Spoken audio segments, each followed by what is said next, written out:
السلام علیکم۔ سورہ انفال رکوع نمبر 2۔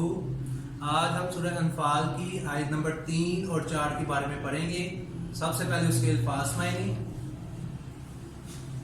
ذالکا یہ اس لیے بِأَنَّهُمْ کہ وہ شاقوا مخالف ہوئے اللہ کے ورسولہ اور اس کے رسول صلی اللہ علیہ وآلہ وسلم کے، ومن اور جو یشاقی کا مخالف ہوگا اللہ کا ورسولہ اور اس کے رسول صلی اللہ علیہ وآلہ وسلم کا، فَإِنَّا تو بے شک اللہ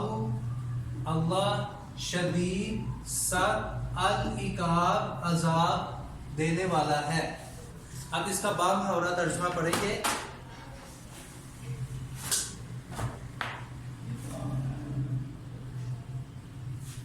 ذالک بأنہم شاقوا اللہ ورسولہ ومن یشاقق اللہ ورسولہ فإن اللہ شدید العقاب۔ یہ سزا اس لیے دی گئی کہ انہوں نے اللہ اور اس کے رسول کی مخالفت کی۔ اب اس کا ترجمہ یہ ہے کہ کافروں کو یہ سزا اس لیے دی گئی کہ انہوں نے اللہ کی اور اس کے رسول کی مخالفت کی۔ کون سی سزا؟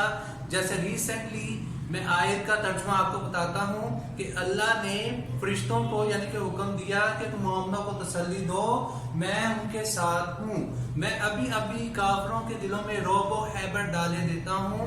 اب تم کیا کرو مسلمانوں، اے مومنوں، تمہارا ایک ہی کام ہے جنگ بدر میں کفار کے ساتھ جنگ میں کہ تم مومنوں ان کو ضرب لگاؤ، تم مومنوں کفار کو ضرب لگاؤ اور ان کا پوڑ توڑ دو۔ یعنی کہ مسلم کافروں کو اتنی بھیانک یعنی کہ اتنی سخت سزا اس لیے دی گئی کیونکہ انہوں نے کیا کیا؟ اللہ اور اس کے رسول کی مخالفت کی، اور جو اللہ اور اس کے رسول کی مخالفت کرتا ہے تو اللہ بھی سخت عذاب دینے والا ہے۔ اسی سلسلے میں اب یہ دیکھیں، آپ کے سامنے یہ ہے کہ یہ جو سزا بتائی گئی، پہلے تو انہیں ضرب لگا کے ان کی گردنیں اڑا دی جائیں، ضرب ایسے لگا دی جائے کہ ان کی گردن جو ہے وہ ان کے درد سے یعنی کہ ان کے جسم سے الگ ہو جائے، اور اس کے بعد اللہ نے اتنی سخت سزا دی کہ ان کا پوڑ یعنی کہ جسم کا ایک ایک حصہ جو ہے وہ پیسز میں یعنی کہ ایک ایک حصہ جسم سے علیحدہ کر دیا جائے۔ یہ کیوں؟ کس وجہ سے؟ اب یہ آیت نمبر 3 میں اس بارے میں بھی بتایا ہے کہ کیوں دی گئی ان کو یہ سزا۔ ہر ایک کے ذہن میں یہ سوال پیدا ہوتا ہے کہ اللہ نے اتنی سخت سزا کیوں دی؟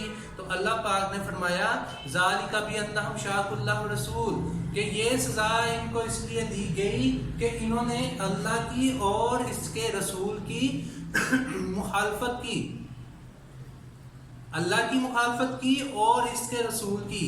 یعنی کہ جب نبی پاک نے اللہ کا پیغام جو ہے، اللہ کی وحدانیت توحید کا پیغام جو ہے کفار کے سامنے پیش کیا تو کفار نے اس کو ماننے سے انکار کر دیا اور نافرمانی کی۔ تو نبی پاک صلی اللہ علیہ وآلہ وسلم نے یعنی کہ ان کے سامنے اللہ کے احکامات تفصیل سے بیان کیے، تو ان کو نہ انہوں نے نبی کی اطاعت کی نہ نبی کے احکامات کی اطاعت کی، کیونکہ نبی کے احکامات بھی وہی تھے جو اللہ کے احکامات تھے۔ اس لیے اللہ نے قرآن مجید میں سورہ انفال کے رکوع نمبر 2 میں آیت نمبر 3 میں اللہ نے تفصیل سے بیان کیا کہ ان کو سزا اس لیے دی گئی کہ انہوں نے اللہ کی اور اس کے رسول کی مخالفت کی، اور جو اللہ اور اس کے رسول کی مخالفت کرے گا، جیسے آگے لکھا ہوا ہے نا کہ جو اللہ کی، جیسے عربی میں کیا لکھا ہے، وَمَنْ يُشَاقِقِ اللَّهَ وَرَسُولَهُ فَإِنَّ اللَّهَ شَدِيدُ الْعِقَابِ۔ اب عربی میں یشاقق کی ہوتا ہے مخالفت کرنا، جو اللہ کی اور اس کے رسول کی مخالفت کرے گا تو اللہ بھی سخت عذاب دینے والا ہے۔ یعنی کہ جس نے اللہ نے بار بار یعنی کہ یہ کئی دفعہ قرآن مجید کی آیت میں بھی موجود ہے، نبی پاک کی حدیث سے بھی ثابت ہوا ہے کہ اللہ نے فرمایا 2 قسم کے حقوق ہیں انسان پر، ایک حقوق عباد، ایک حقوق اللہ۔ ٹھیک ہے، اللہ نے فرمایا کہ میں اپنے حقوق جو ہیں وہ تو معاف کر دوں گا، لیکن جو بندوں کے حقوق ہیں وہ میں معاف نہیں کر سکتا۔ پھر اللہ نے فرمایا کہ میں ہر ایک گناہ انسان کا معاف کر سکتا ہوں سوائے ایک گناہ کے۔ وہ گناہ کیا ہے؟ شرک کا۔ جو اللہ کے ساتھ شرک کرے گا نعوذ باللہ تو اس کی معافی نہیں. جیسے آپ کو فار ایگزامپل اس کی مثال کس کی ہے؟ حضرت ابراہیم علیہ السلام کی. حضرت ابراہیم علیہ السلام کے جو والد تھے جن کا نام آزر تھا، انہوں نے بھی کیا کیا؟ شرک کیا. اب آپ کو مثال اس لیے میں دے رہا ہوں کہ حضرت ابراہیم علیہ السلام کے والد آزر نے شرک کیا، وہ بھی مشرک تھے، بتوں کی پوجا کرتے تھے. آپ نے جب اللہ کا احکام، اللہ کی تعلیمات، اللہ کی وحدانیت کا پیغام انہیں بھی دیا تو انہوں نے اس کو ماننے سے انکار کیا. تو یہ سورہ احزاب کی آیات میں باقاعدہ موجود ہے، آپ پڑھ سکتے ہیں. اس میں اللہ نے، حضرت ابراہیم السلام نے اللہ سے دعا مانگی کہ اے اللہ، ہم نے تجھ پہ بھروسہ کیا ہے اور تیری طرف ہی ہم نے لوٹ کر جانا ہے. اور باقاعدہ اس آیات میں، قرآن کی آیات میں، انہوں نے اپنے والد صاحب سے مخاطب ہو کر کہا کہ آپ اسلام قبول کر لیں، اور جو آپ اپنے بتوں کی پوجا کرتے ہیں میں ان سے لا تعلق ہوں. ہاں، میں اللہ سے آپ کی مغفرت کی دعا کروں گا.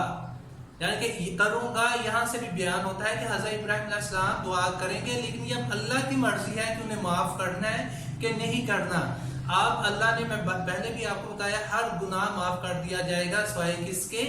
شرک کے. کیونکہ شرک ایسا گناہ ہے جو کبھی بھی نہیں معاف کیا جا سکتا. اس کی مثال آپ کے سامنے ہی دنیا میں موجود ہے کہ ان کی گردنیں جو ہیں وہ ان کے جسم سے الگ کر دی جائیں، اور ان کا جو جسم کا ایک ایک حصہ ان کے جسم سے علیحدہ کر دیا جائے. یہ سزا انہیں اس لیے دی گئی کیونکہ انہوں نے اللہ اور اس کے رسول کی مخالفت کی، اور جو اللہ اور اس کے رسول کی مخالفت کرتا ہے تو اللہ بھی سخت عذاب دینے والا ہے. آگے آئے نمبر 4. ذالکم، یہ اس لیے کہ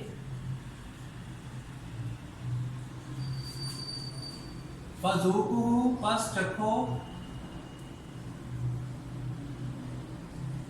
وَأَنَّا، اور یہ کہ لِلْكَافِرِينَ، کافروں کے لیے،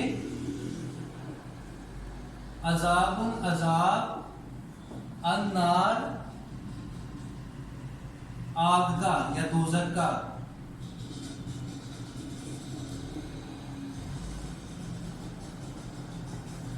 اب اس کا با محاورہ ترجمہ پڑھیں گے. ذالکم فذوقوہ وَأَنَّ لِلْكَافِرِينَ عَذَابَ النَّارِ، یہ مزہ تو یہاں چکھو. اب اللہ نے فرمایا یہ مزہ تو، یعنی کہ آیت نمبر 4 میں بتا دیا تفصیل سے، یہ مزہ تو یہاں چکھو اور یہ جانے رکھو کہ کافروں کے لیے آخرت میں بھی برکتا ہوا، یعنی کہ دردناک دوزخ کا عذاب تیار کر رکھا ہے. یہاں سے ہمیں یعنی کہ یہ سبق ملتا ہے کہ جو اللہ کی ساتھ شرک کرے گا، نبی پاک کی نافرمانی کرے گا، ان کے احکامات کو نہیں مانے گا، نبی کی اطاعت نہیں کرے گا، تو اس کو دنیا بھی اتنی بری سزا کہ گردن جو ہے وہ سر سے الگ کر دی جائے اور ان کے جسم کو ایک ایک حصے میں یعنی کہ تقسیم کر دیا جائے. اور پھر اللہ نے ساتھ ہی اگلی آیت میں بتایا ذالکم بأن اللہ، یعنی کہ یہ سزا تو یہاں ہے، فذوقوہ، کہ یہ سزا تو یہاں چکھو، اور آخرت میں تو اللہ نے جہنم، کافروں کے لیے دوزخ کا عذاب تیار کر رکھا ہے. جو دنیا کی سزا ہے وہ ان کو دنیا میں مل جانی ہے، اور جب آخرت میں حساب کے دن، قیامت کے دن جب ان کا حساب کتاب کیا جائے گا تو ان کے لیے اللہ نے دوزخ کا عذاب تیار کر رکھا ہے. آج ان دو آیات سے ہم نے سیکھا ہے کہ ہر صورت میں یعنی کہ کبھی بھی اللہ کی نافرمانی نہیں کرنی چاہیے. اللہ بس اللہ ہے. اللہ کی طریق یہ ہے کہ اللہ وحدہ لا شریک ہے، اللہ رحمان ہے، رحیم ہے، اور ہر عیب سے پاک ہے. سورہ انفال رکوع نمبر 2 آیات نمبر 3 اور 4 اس کے الفاظ میں نہیں اور ترجمہ آپ نے لکھنا ہے. شکریہ.